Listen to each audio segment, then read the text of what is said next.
Hey y'all, this video is about how to obtain a driver license in a new state with being homeless or having no proof of residency. So if you're interested in that, stay tuned. First things first, you have to get a mailbox in the city or state that you're currently in. The city and state that you're homeless in, you need a mailbox. So you can go through two different avenues to get a mailbox and an address in the city and state that you're in. UPS has a service where you can get mail from, as well as Anytime Mailbox. I chose to go with Anytime Mailbox. As of right now, I don't remember why I chose them over the UPS, because I think the pricing was pretty much the same. But I don't actually honestly remember why I chose to go to Anytime Mailbox. But having that mailbox has been beneficial in more ways than one. Like when I couldn't use the Amazon hub lockers because my package was too big, I had it shipped to my mailbox. Yeah, it has various uses. Obviously, when you apply, you obviously need that. When you come to a new state, you need an address to write on your application, so it was helpful there as well. So we'll just get into what I needed to bring to the DMV for my Florida license. So obviously you want to bring in your old license to turn in, to transfer over, however you want to put it. You want to bring in your birth certificate, your social security card. You want to bring in 2 check stubs. Yeah, so that's everything you would need. Your current driver's license, your birth certificate, social security card, and check stubs.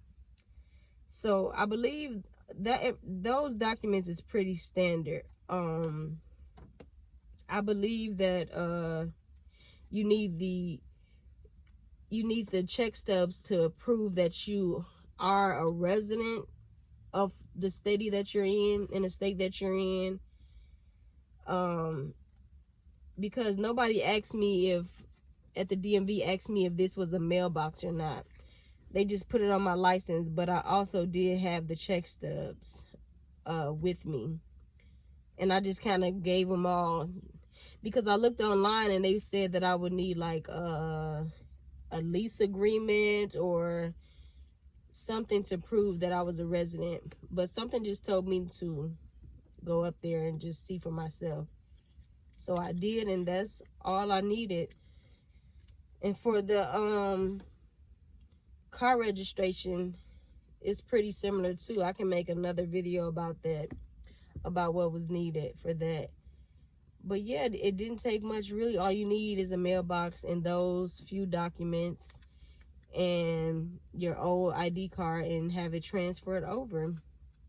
And just like that, on paper, I'm a Floridian. Floridian, not a Chicagoan. I'm a Floridian. What y'all want to know about the alligators? Yeah, I never been through an alligator attack. Yeah, they stay in the water. They pretty much stay in the water, yeah. I never saw them on land. But I'm a Floridian, so soon, maybe soon I will. Y'all want to know about the hurricane? Oh yeah, I survived the hurricane. Hurricane Ian. Yeah, I was here for that. That's crazy, because I'm a... Exactly.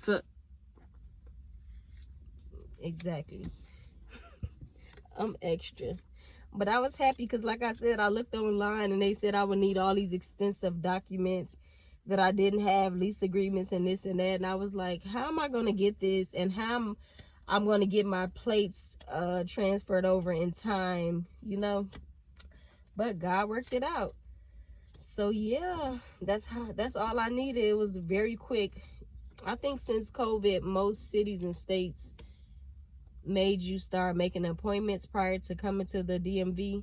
Well, in Illinois, we call it the DMV, Secretary of State, but here it's called like the tax collector. So you would just look up what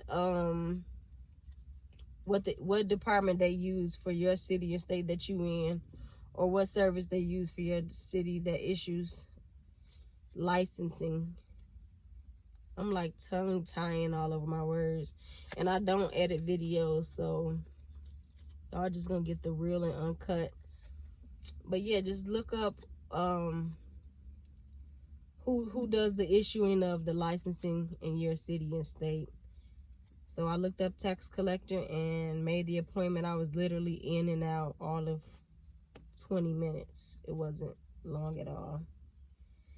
Yeah, and I hope this video really does help, because when I was looking to get my licensing, I really didn't find any videos about how to transfer over your license and being homeless. And it seemed like it's going to be a peak of homelessness on the rise with the years to come. The day that I'm making this video is December 31st. So 2023 will be tomorrow, or in a few hours, I guess. Like, we see that eggs and everything is like $8 a carton or something like that, which is ridiculous. So a recession hasn't been publicized, but I foresee that they will publicize that we are in a recession. But I mean, anybody with eyes can see knows that times are just getting harder. So it's like, that's why I said homelessness will be on the rise. You need almost 3 to 4 times your income to rent an apartment. The cars, they are not really making parts, so they say, but people that's really into this kind of stuff realize that they're not making parts, because it's going to come a time soon that people won't be able to afford to buy cars. So why constantly make new cars when people won't be able to afford it? They'll only be able to afford the necessity: rent, food. Yeah, and sometimes, like I said, I feel like homelessness will be on the rise because rent will no longer be a necessity. Everybody's saying like their landlord is going up $300 or $400 with the new year to come, and it's just a lot. Honestly, I didn't foresee myself being homeless. I've been here for like a year. I didn't see myself being homeless for a year, but when I came down here, I really didn't have a plan. My plan was just to be led by the Holy Spirit and just like whatever route God wanted me to take. But, you know, I just thought I would follow suit to the American way of living, and, you know, the regular get a job, get a place, work all day, and just go to your place just to sleep. But honestly, I've kind of really enjoyed the freedom of just being homeless. And I would, I guess, say no, having no major responsibility. Like, if I don't feel like I want to work, I'm not going to kill myself to work because I don't have any rent to pay. I'm in my car that's 23 years old. I don't have to kill myself to pay a car note. You know, I've just enjoyed the freedom of it. And I feel like with seeing how high food is and the way that the economy is going, I feel grateful that God gave me a jump start to try to live life more frugal and try to live life as a minimalist. And I really enjoyed it. I've really lacked nothing. But I guess this video is really not about that. But if it's going too deep, I've already really shared about what you need to transfer your license over into the new state. So yeah, I guess you just click off at this point. I'm just rambling. Like, this page is really just documenting my journey, really, and I'm gonna do better with that with the year to come. So yeah, I just feel like God gave me a jump start on how to live a minimalist lifestyle. And I'm going to continue to document my journey and the things that I feel like that'll be helpful. The things that I didn't find when I was trying to navigate my way through changing over states. And if I feel like it's helpful, I'll just share it with you all. Y'all be blessed.